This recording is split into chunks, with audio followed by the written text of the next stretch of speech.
Since 9/11, there has never been a time when some set of national security law and policy issues has not been on the front page of the newspapers every day. I think people are so overwhelmed with this sort of deluge of news breaks. And I really do think that there is a little bit of a newfound hunger among people to understand sort of some of the foundational elements of national security law and policy.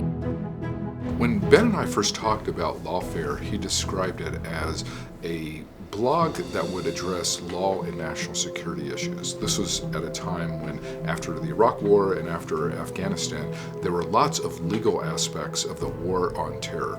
At a certain point, a conversation emerged with Ben Wittes, Jack Goldsmith, and myself about how a lot of the conversation that mattered to us was beginning to take place not just in those traditional venues, but also online. There began to be signs that judges, their clerks, members of Congress, their staff, and other important key figures were monitoring these sites the same way that us academics were. What drew me to Lawfare was that it was a place to have a serious fact-based national security conversation.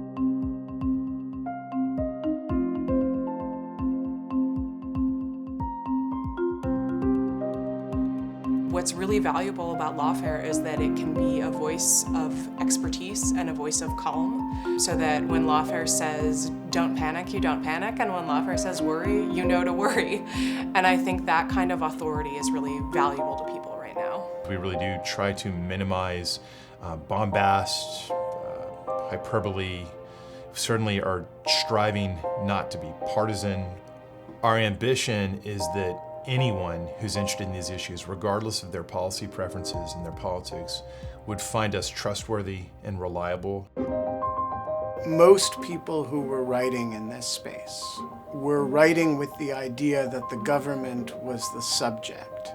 And we had a different idea, which was that the government was the audience, not the subject. The critical elements were that it be highly topical and that it be useful to people in government who had hard choices to make.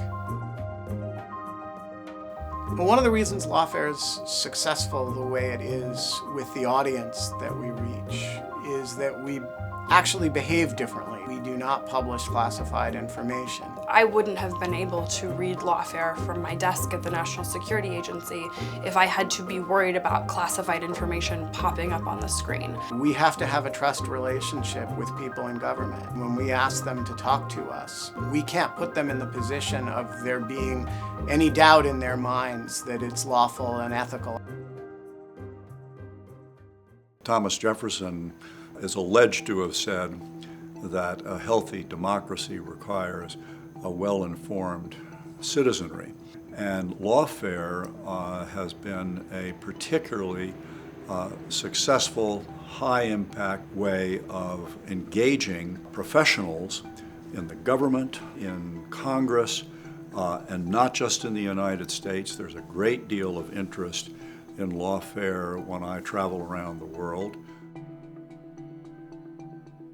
The community of national security professionals and those in uniform who participate, we rely on organizations like Brookings and in particular entities like Lawfare and scholars like Ben and Susan to help us to understand what the dynamics are of the issues we face every single day. We all swore an oath to support and defend the Constitution, and Lawfare helps us in the national security community and those who are in uniform understand what's at stake as we move forward in a very complex world.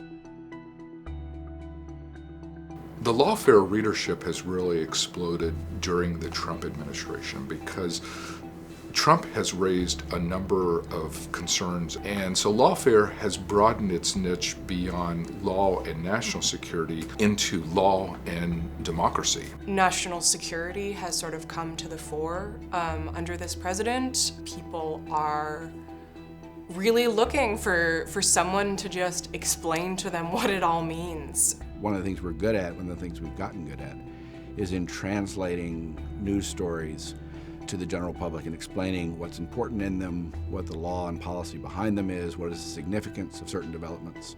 We've gotten pretty good at that. You know, this is a very complex world politically that we're in today, and what Lawfare does is it helps to ensure that the participants in a functioning democracy understand what's at risk on any given day and what the advantages are of our system of government.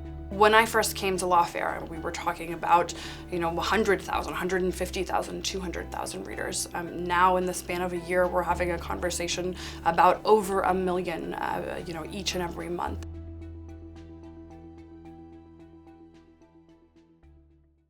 When we started Lawfare, I went to Darrell West and I said, I think I'm going to start a blog. And he said something like, that sounds like a good idea. Ben needed help. You can't really run a blog as a one-person operation. We tried to provide the basic support so that this startup could actually get off the ground and become successful. It really was a creature of the kind of radically decentralized culture of Brookings. And Brookings has been sort of the home of Lawfare ever since. I doubt very much that there is another place that you could have started Lawfare.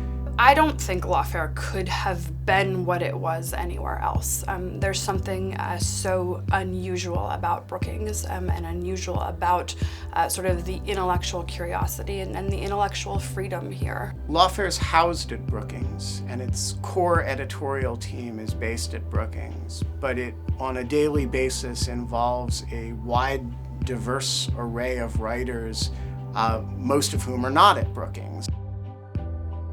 What's unique about Lawfare is that we are not ideologically committed in any one direction. We're all committed, however, to being truthful and reasonable and having civil discourse. What Lawfare has done in the past, and really what we'll continue to do in the future, is to keep people informed about really important issues, ones that affect their own lives that they really need to care about.